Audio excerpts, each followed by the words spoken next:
Kukai is one of the most important religious figures in Japanese history. More commonly known in Japan by his posthumous title, Kobo Daishi, Kukai is well known as the founder of the influential Shingon sect of Buddhism. During his lifetime, he interacted with emperors and public officials, and he lived to see the monastery he founded at Koyasan grow into a flourishing community.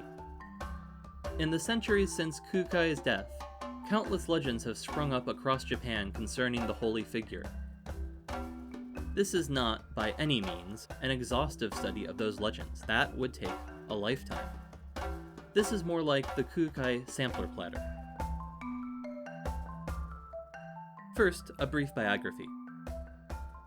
Kukai was born in 774 on the island of Shikoku.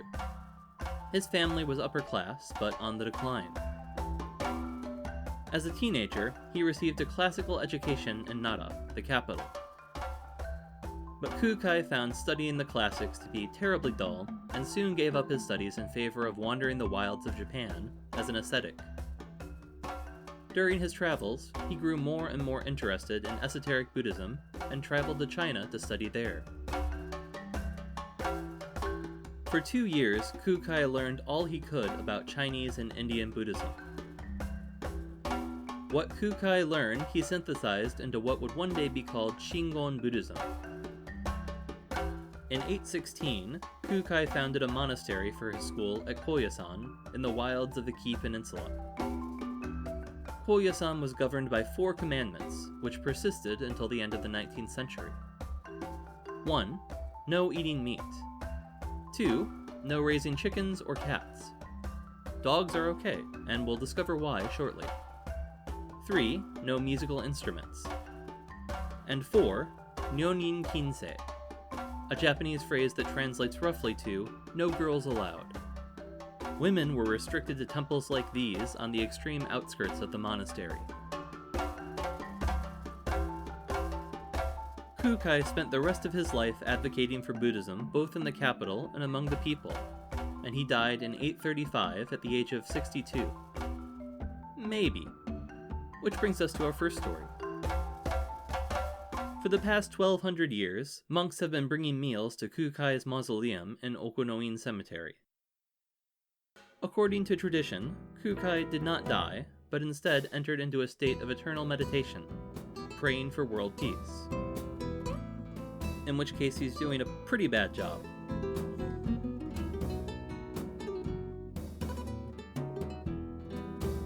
The very location of Koyasan has not one, but 2 myths associated with it.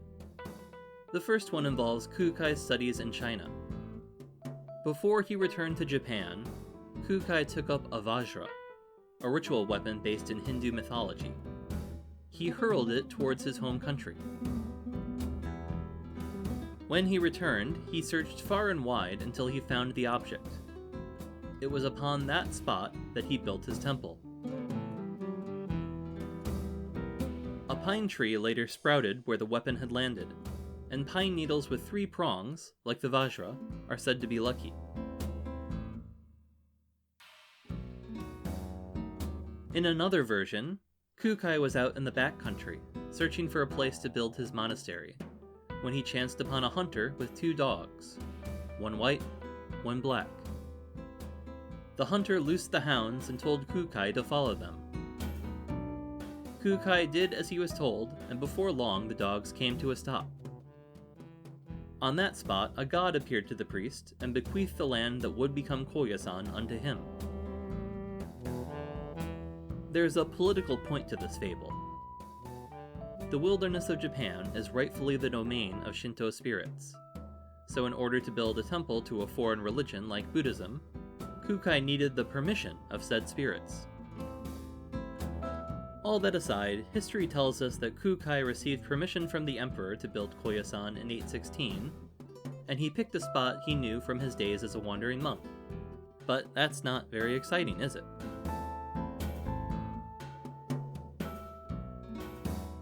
Of course, folk tales about Kukai are not limited to Koyasan. Everybody wants that coveted Kukai cameo. In fairness, he was known for wandering. Not far from Koyasan, in in the small town of Kimino, there's a shrine dedicated to a snake. Kukai was out for a walk one day when he came across the slithering serpent.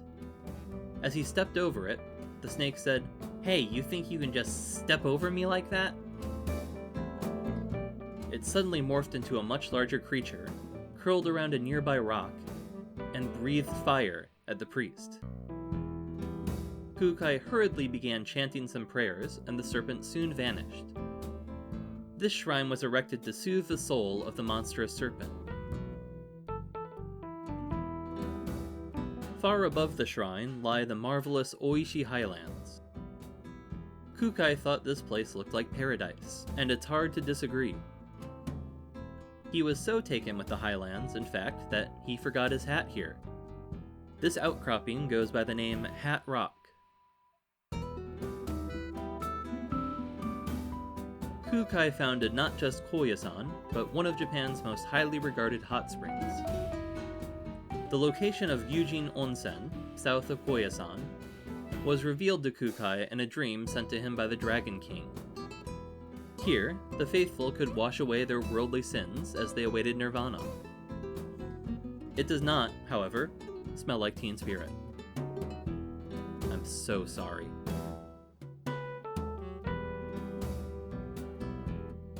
Let's keep heading south. Kozanji Temple in Tanabe is also associated with Kukai.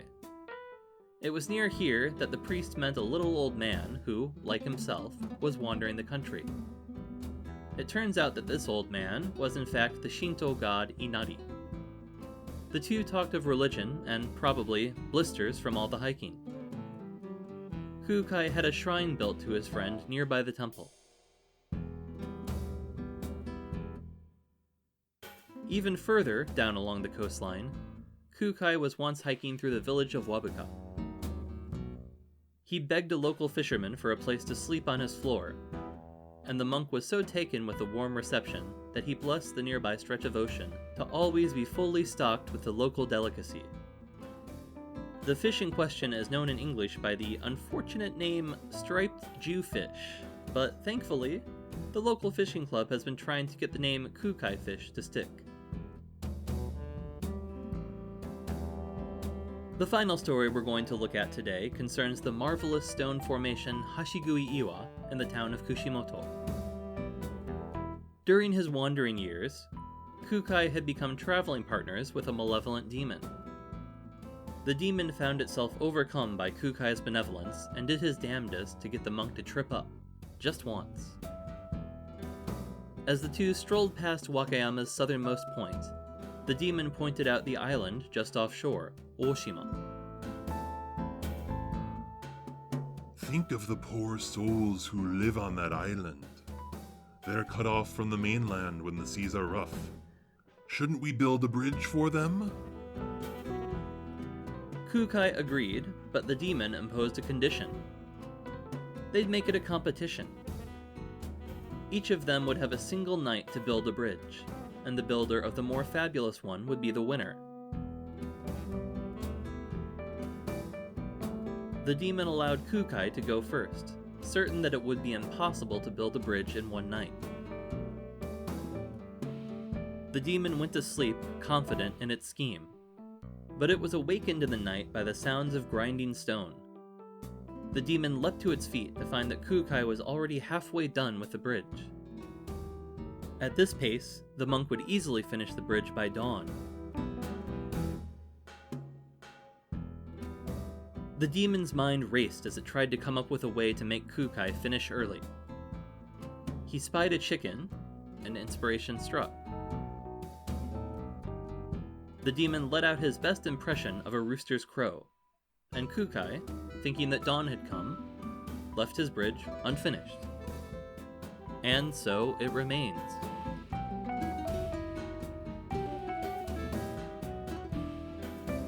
These, of course, are not all of the tales of Kukai and Wakayama. Did you know that this temple honors a friend of Kukai's who went mad? Did you know that Kukai once spent the night here? Did you know that Kukai once drank water from this well? Here's a rock. Did you know Kukai once sat on it? The sheer number of stories about Kukai, as trite as some of them are, demonstrate what a dramatic figure the priest was to people all over Japan. Everybody wanted to hear stories about him, and any story would do. Whether it's a legend of monstrous serpents, or bridge-building contests with the devil, or a tale about a rock.